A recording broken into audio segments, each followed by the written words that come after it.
आज के video lecture में हम लोग वायुमंडलीय दाब या एटमॉस्फेरिक प्रेशर की बात करने जा रहे हैं। सबसे पहले हम लोग वायुमंडलीय दाब के क्षैतिज वितरण की बात करेंगे। क्षैतिज वितरण या अक्षांशीय वितरण एक ही बात है, क्योंकि अक्षांशों के आधार पर वायु दाब कैसा है इसकी समीक्षा आज हम लोग करने जा रहे हैं। सबसे पहले ये जो डायग्राम है इसमें हम लोग देख रहे हैं कि इस पूरे ग्लोब को 3 भागों में डिवाइड किया गया है। सबसे पहले ये 0 डिग्री, दूसरा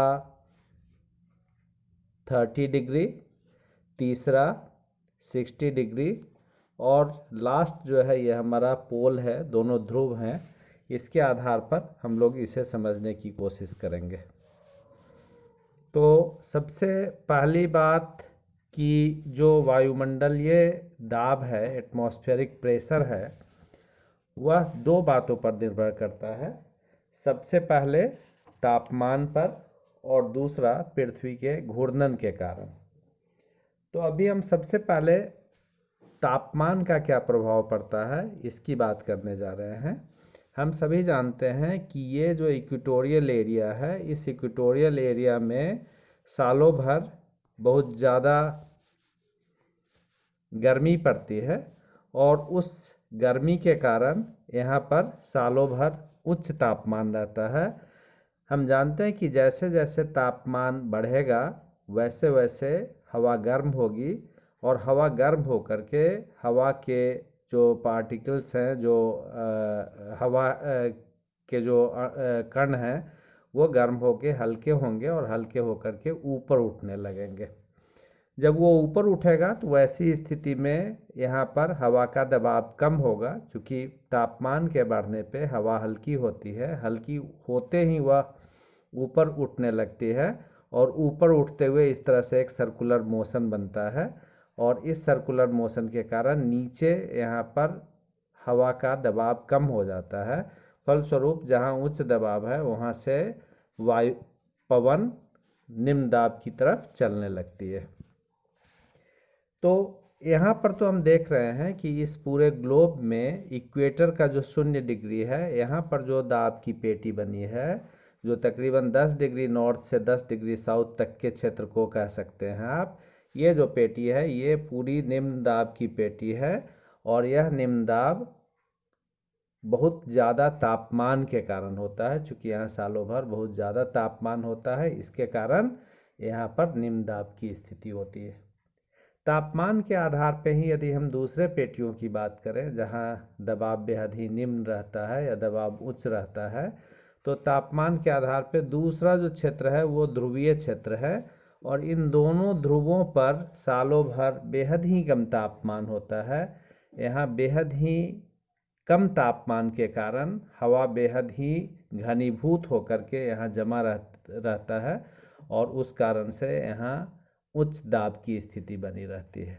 तो इस तरह से हम कह सकते हैं कि number 1 north pole, number 2 south pole और नंबर 3 इक्वेटोरियल एरिया, ये जो 3 दबाव की पेटियां हैं, 2 उच्च दबाव की हाई प्रेशर की और एक निम्न दाब की, ये तापमान के कारण बनी है।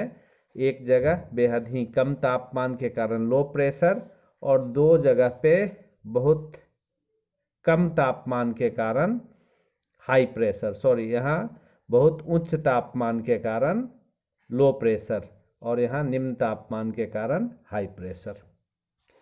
लेकिन सवाल यह है कि यदि सिर्फ तापमान ही दबाव की पेटियों का निर्धारण करते तो सबसे निम्न दबाव यहाँ होता और जैसे जैसे हम इधर उत्तर या दक्षिण की तरफ मूव करते तो मूव करते हुए दबाव में सतत परिवर्तन आता और सबसे उच्च तापमान ध्रुवों पर पाया जाता, क्योंकि सबसे कम तापमान ध्रुवों पर पाया जाता है।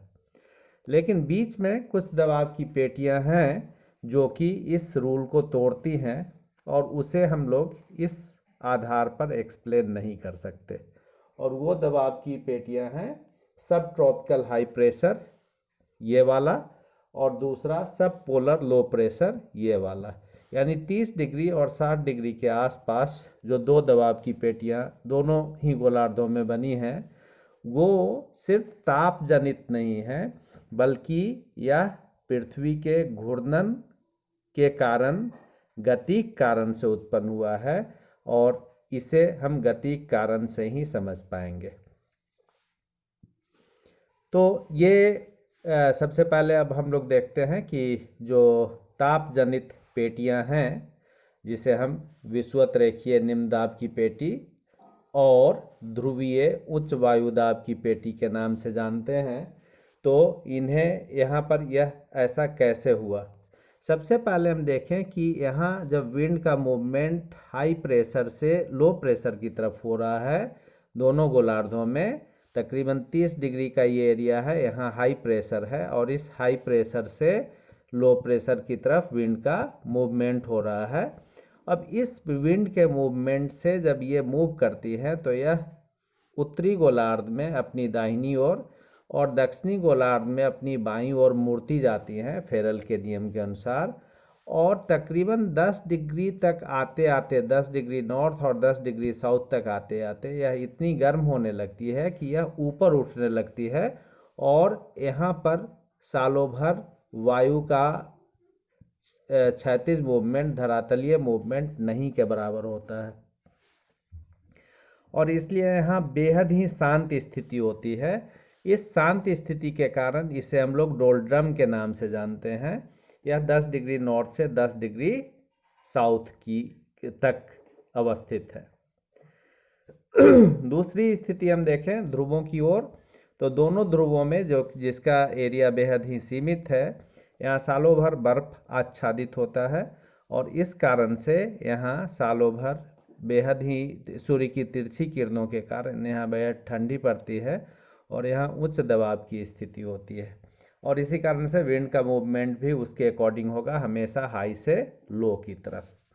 अब हम दूसरे पेटियों की बात कर रहे हैं, और वो है सब ट्रॉपिकल हाई प्रेशर ये वाला, और सब पोलर लो प्रेशर जो कि 60 डिग्री के आसपास है।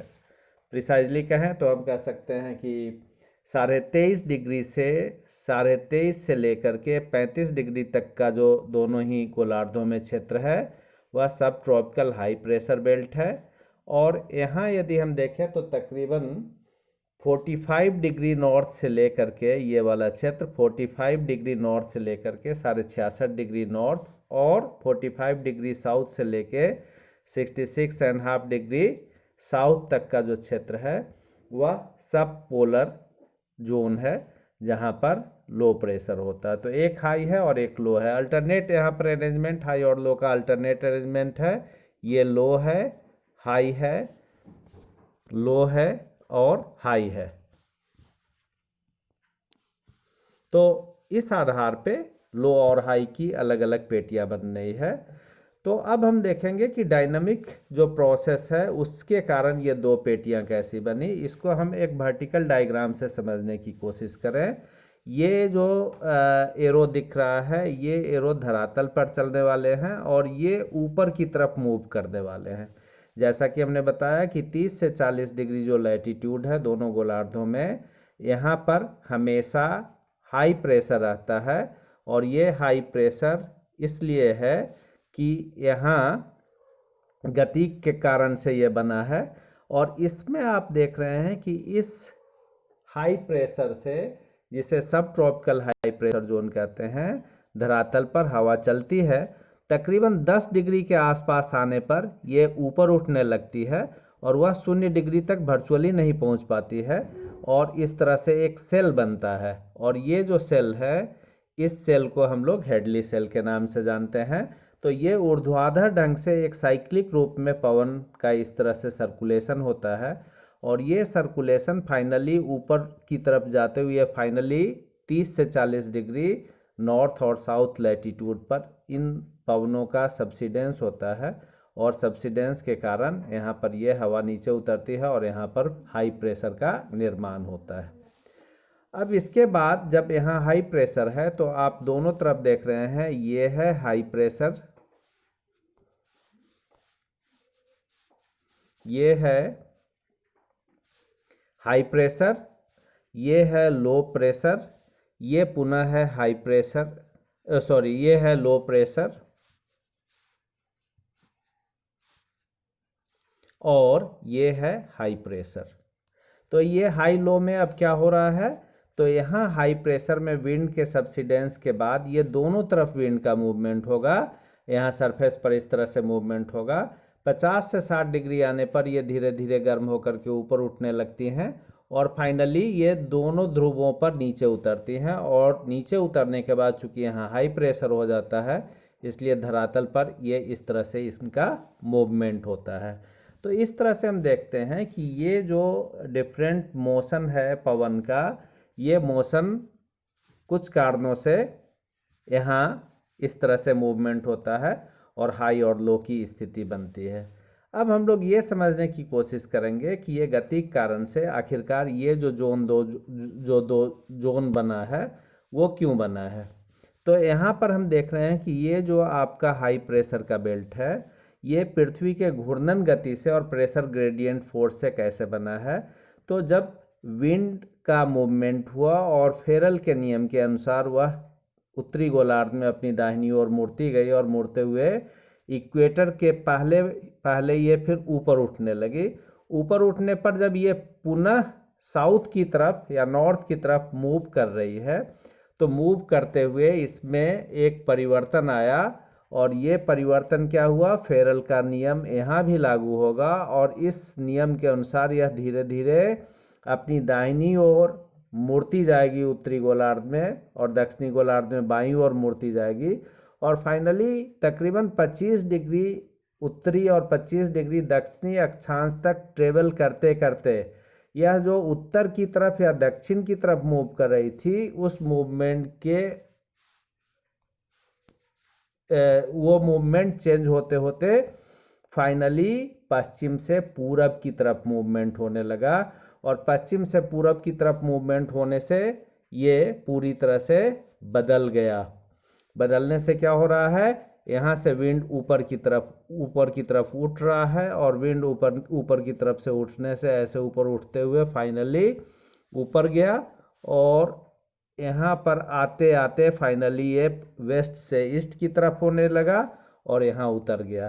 तो यहाँ हमने क्या देखा, यहाँ पर पृथ्वी की चूंकि घूर्णन गति है और उस घूर्णन गति के कारण फेरल का नियम बताता है कि उत्तरी गोलार्ध में पवनें अपनी दाहिनी ओर मुड़ेंगी, दक्षिणी गोलार्ध में पवनें अपनी बाईं ओर मुड़ेंगी और ये मुड़ना जो है ये ऊपर इस सेल में भी हो रहा है और सेल में होते होते फाइनली इसमें मुड़ते मुड़ते यहाँ से पश्चिम से पूरब की तरफ पृथ्वी इस अक्षांश के ठीक ऊपर पैरेलल पश्चिम से पूरब की तरफ पवन बहने लगती है और वहाँ ऊपर जब हाई प्रेशर होता है तो धीरे धीरे विंड सब्सिडेंस होता है, ठंडी होकर के वो भारी होती है और नीचे यहाँ इन अक्षांशों पर जमा होने लगती है, जिससे कि ये हाई प्रेशर बेल्ट क्रिएट हुआ। तो हमने क्या देखा कि यहाँ जो मूवमेंट है पृथ्वी की घूर्णन गति है, उस घूर्णन गति के कारण यहाँ हाई प्रेशर बेल्ट बना, न कि तापमान के कारण। इसलिए इसे हम गति कारण से होने वाले प्रेशर बेल्ट निर्माण होने वाले प्रेशर बेल्ट के नाम से इसको जानते हैं। ठीक इसी तरह से इसके बाद जो दूसरा प्रेशर बेल्ट है जिसे हम लोग सब पोलर लो प्रेशर बेल्ट कहते हैं, वह भी पृथ्वी के गति कारण के कारण ही बना है। और ये दो बेल्ट जो हो गए सब ट्रॉपिकल हाई प्रेशर एंड सब पोलर लो प्रेशर, ये दो जोन इसके कारण बना है। इसे हम इस डायग्राम से समझने की कोशिश कर सकते हैं कि कैसे डाइवर्जेंस हो रहा है और कैसे कन्वर्जेंस हो रहा है। ये मान लीजिए इक्वेटोरियल एरिया है, इस इक्वेटोरियल एरिया में यहाँ पर लो प्रेशर है और इस लो प्रेशर में आप देखते हैं कि ये इस तरह से विंड का मूवमेंट हुआ, धरातलीय मूवमेंट हुआ। यहाँ 10 डिग्री तक आते आते ये ऊपर उठने लगा दोनों गोलार्ध में और ऊपर उठते हुए ये इस तरह से मूव कर रहा है, एक नॉर्थ की तरफ और दूसरा साउथ की तरफ। जहाँ लो प्रेशर है ठीक उसके ऊपर हाई प्रेशर का बेल्ट क्रिएट हो गया है, क्योंकि यहाँ विंड अनवरत धरातल से ऊपर की तरफ उठ रहा है। अब ये दोनों गोलार्धों में जब ये पैरेलल चलने लगता है उत्तर और दक्षिण की तरफ, तो फेरल का नियम यहाँ भी लागू होगा। उत्तरी गोलार्ध में दाहिनी ओर ये मूर्ति रहेगी, दक्षिणी गोलार्ध में अपनी बाईं ओर मूर्ति रहेगी, और 25 डिग्री नॉर्थ और साउथ तक आते आते यह पूरी पश्चिम से पूरब की तरफ विंड का मूवमेंट होने लगेगा। यहाँ पर पुनः लो प्रेशर बन जाएगा, लेकिन हवा यहाँ बेहद ठंडी हो चुकी है, वो भारी हो गई है, इसलिए विंड का यहाँ नीचे उतरना होगा, जिसे आप सबसिडेंस कहते हैं। और सबसिडेंस के बाद चूंकि यहाँ पर लगातार विंड ऊपर से नीचे की तरफ आ रही है, इसलिए यहाँ पर हाई प्रेशर बन रहा है। यहाँ भी सेम चीज़ है, और ये सिंकिंग एयर जो है यहाँ पर हाई प्रेशर बना रहा है। अब इस हाई प्रेशर के कारण विंड का मूवमेंट एक तो पोलवार्ड होगा और दूसरे इक्वेटर वार्ड होगा, और इस तरह से ये सेल बनेंगे। यहाँ पर जो सेल बन रहा है इसको हेडली महोदय ने सबसे पहले बताया था, तो इसलिए इसको हेडली सेल के नाम से भी हम लोग जानते हैं। तो आज इतना ही। नेक्स्ट लेक्चर में हम लोग इसके कुछ और पहलू को समझने की कोशिश करेंगे। धन्यवाद।